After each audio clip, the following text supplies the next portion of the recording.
intervenir pour compléter votre exposé, si vous permettez. Moi, j'ai connu cette école en tant que parent d'élèves. À l'époque, c'était ma nièce qui était scolarisée à l'école rue Brisnich, et elle a donc accompagné le transfert de l'école Brisnich traditionnelle. Donc c'était une grosse école de l'autre côté du boulevard.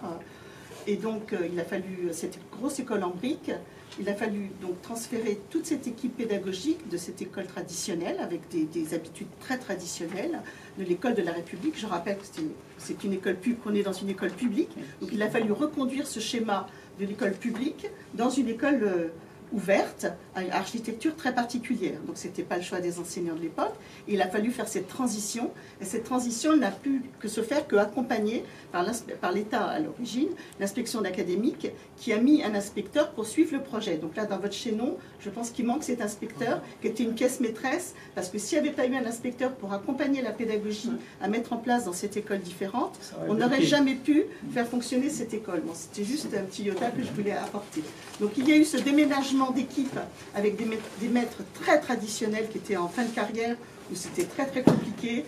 Et donc il a fallu leur faire effectivement faire l'expérience de faire les cloisons dans l'école pour voir un peu comment ils allaient vivre le travail d'équipe, etc. Ils en étaient incapables, ça a été très très violent pour eux.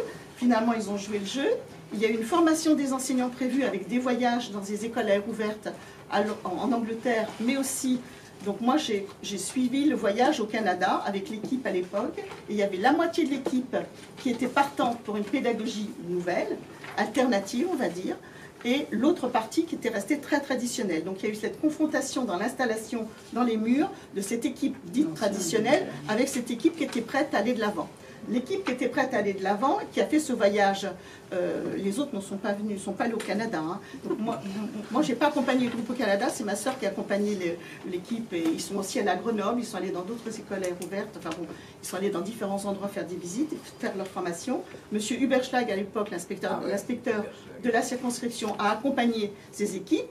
Et donc on a eu cette spécificité dans cette école d'avoir la confrontation, on attendait que les équipes traditionnelles s'en aillent à la retraite en gros, parce que ça ralentissait, c'était difficile, il fallait les tirer.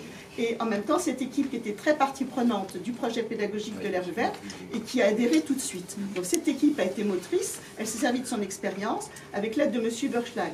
Je voulais juste ajouter qu'on a une bibliothécaire dans cette école qui n'est pas une BCD, c'est la seule bibliothèque de Paris avec une bibliothécaire dédiée par la Ville de Paris. Donc il y a eu un partenariat Ville de Paris Éducation nationale. La Ville de Paris a mis à disposition une bibliothèque dotée par la Ville de Paris et avec une bibliothécaire en poste. Et vous avez vu Elisabeth ce matin qui vous a expliqué comment ça fonctionnait. Donc ça, c'est complètement unique et c'est quelque chose auquel on tient, parce que si un jour on perd la bibliothécaire, on perdra la bibliothèque et on perdra la spécificité de cette école. Donc ça, bon, moi je vous rends sensible à ce souci qu'il faut vraiment qu'on se batte tous pour maintenir cette originalité. Donc cette bibliothécaire est un personnel Ville de Paris. Donc le partenariat, il est complet, d'accord ? On avait aussi comme autre partenariat qui n'était pas des moindres, c'est une équipe psychopédagogique avec une psychologue non scolaire. Alors que dans toutes les écoles de Paris, on avait des psychologues scolaires, on avait une psychologue clinicienne, merci. Une psychologue clinicienne. Je ne sais pas si vous voyez la nuance, mais c'était quelqu'un qui accompagnait les équipes pédagogiques, et tous les vendredis. Donc moi, je suis rentrée en cours de route, je suis rentrée en 1978 comme enseignante de l'école, après avoir été tante et accompagné ma nièce. Donc en 1978, je suis rentrée dans l'école, et je suis arrivée au moment où M. Huberschlag conduisait la pédagogie de cette école, avec les équipes qui étaient bien formées et bien partie prenante, puisque voilà, ceux qui étaient les autres étaient partis à la retraite, et on avait M. Lévin, c'était Jacques, son frère. Jacques Lévin, pédopsychiatre. On avait Françoise Badreau, psychologue non scolaire. On avait une psychomotricienne. On avait toute une équipe de psy qui rencontrait les équipes d'enseignants chaque semaine. On avait des vendredis où on discutait de la façon dont on abordait l'enfant, parce il a fallu s'auto-former, puisqu'on était partie prenante de l'air ouverte. Après, il fallait qu'on s'auto-forme pour voir comment, dans nos pratiques pédagogiques, on pouvait être adapté à l'architecture de cette école. Et donc, on avait besoin des regards croisés de gens qui nous suivaient et qui nous aidaient, et c'était très, très précieux. Donc, à l'époque, les effectifs n'étaient pas du tout les mêmes qu'aujourd'hui, puisque, justement, la bataille sur le régime de cette école, c'est qu'on avait des effectifs très réduits. Les enfants handicapés étaient complètement intégrés dans les classes, n'étaient pas avec une maîtresse spécialisée, parce que les maîtres qui étaient nommés dans l'école, on les utilisait. On les mettait dans des classes ordinaires et on intégrait tous les enfants handicapés dans toutes les classes ordinaires. Pourquoi? Parce que l'architecture faisait que les enfants en mobilité réduite pouvaient se servir des rampes ou des ascenseurs, c'était facilité. Mais aussi parce qu'on avait fait, nous, un choix pédagogique de ne pas cantonner les enfants dans les classes spécialisées, parce qu'on pensait qu'il était important que l'enfant handicapé, quel que soit le handicap, soit avec ses pairs. Donc c'était une démarche pédagogique. C'est la deuxième bataille qu'on a eue avec l'administration, où M. Überschlag nous soutenait à l'époque. Donc, je vais vous le faire court, parce qu'autrement je vais être intéressant.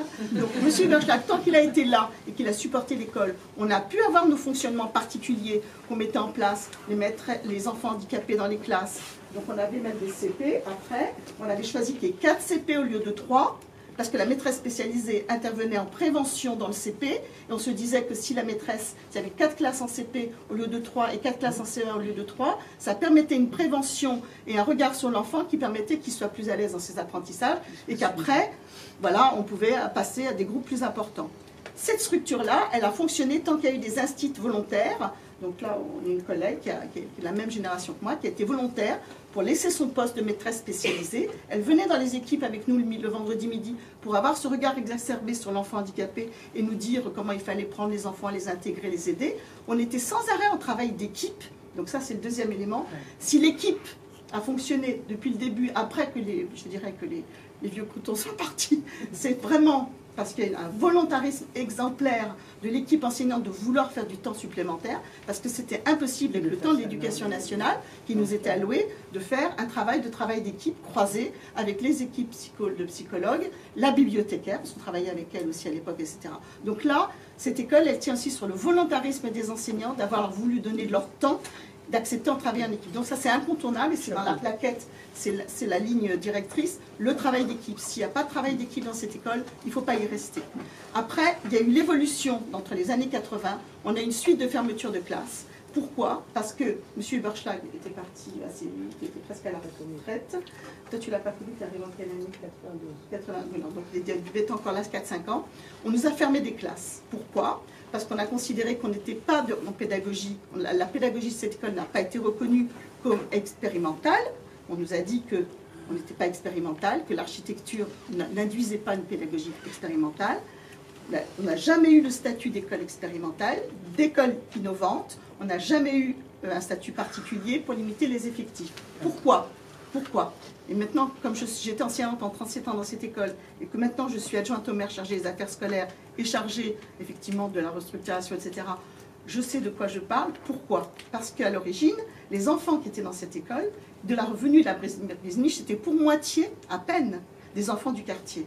Et que l'autre partie des enfants qui venaient dans cette école étaient les enfants du personnel de Beaubourg, parce qu'il y avait un accord sur Beaubourg.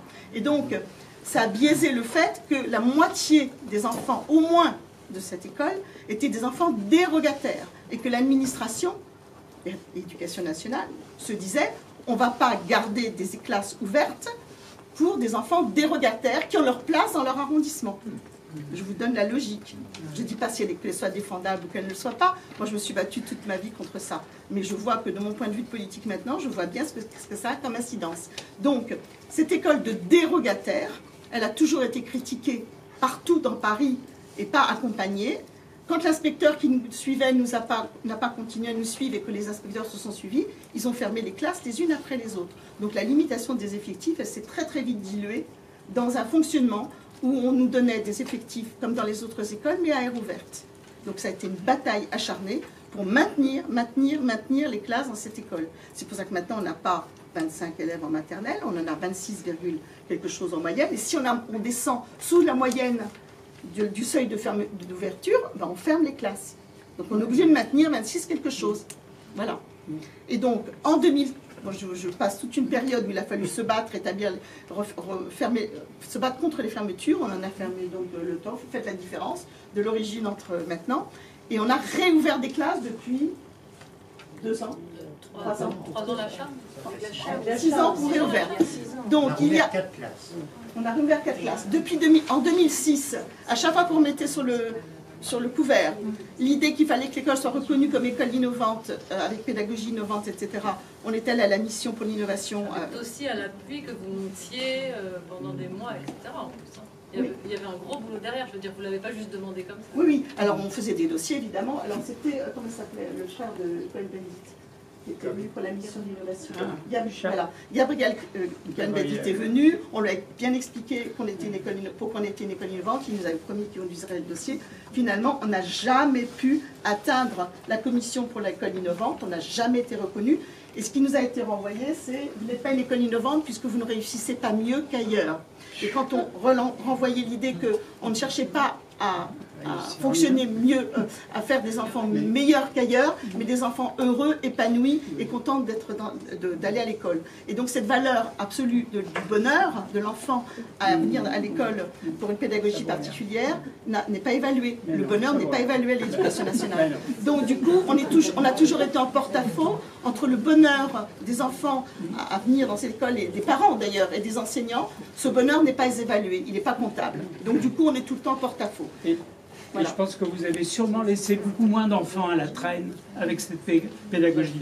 C'est-à-dire que parmi ceux qui sont sortis, ceux qui sont restés à la traîne, c'est que vraiment il y avait un problème et que l'école n'a pas aggravé ce problème. On nous envoie sans arrêt l'image d'élite. C'est-à-dire quand on nous compare à Vitruve, qui est une autre école où c'est une école de quartier, etc. Nous, on n'est pas une école de quartier, donc on développe des élites et on est dans l'entre-soi du bobo. Voilà, non, je lui fais court. Donc, en fait, nous, les enseignants dans cette école et les parents qui ont choisi de venir mettre leurs enfants, ont toujours développé l'idée qu'on ne voulait pas être mieux, supérieur en valeur absolue, mais qu'on veut un choix pédagogique de relations et de travail coopératif entre les parents, les enseignants.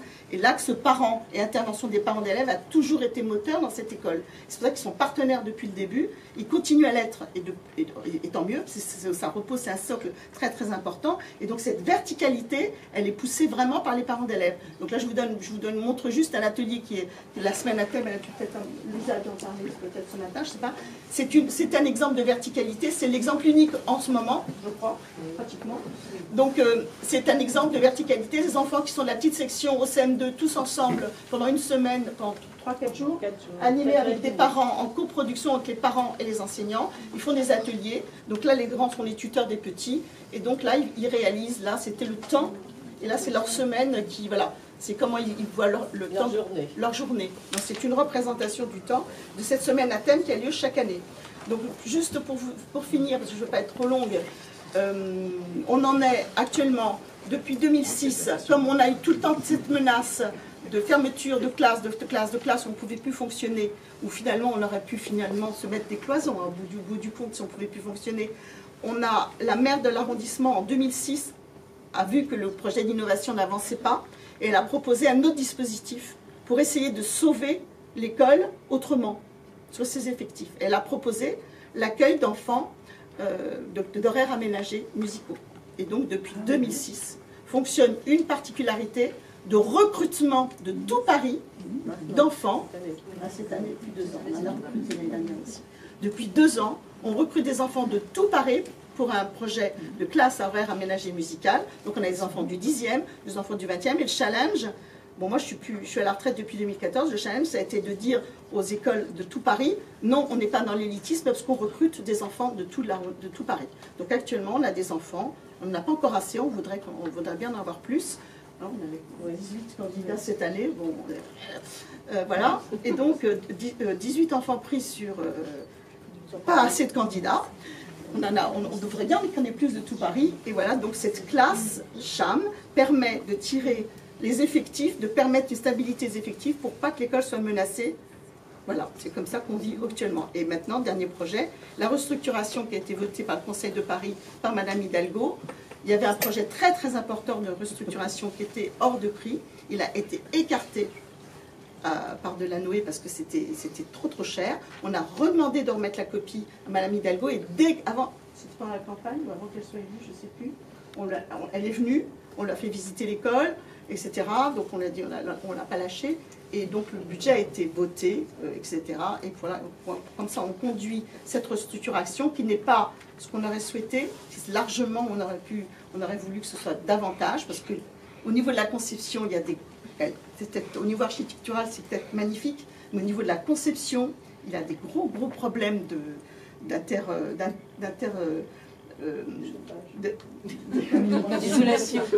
d'isolation, d'interdépendance du bâtiment, enfin, qui sont très très compliqués. Et je pense qu'il n'y a pas eu de budget assez important pour concevoir dans le temps l'évolution de ce bâtiment. Donc là, on rencontre d'énormes désordres qui sont très très compliqués à gérer. Donc il y aura des travaux, voilà, et ça va se faire. Mais on aurait pu faire davantage si ça avait été conçu autrement. Voilà. Encore, en tous les cas, mieux que ça a été conçu. En tout cas, on voit qu'il y a de la passion.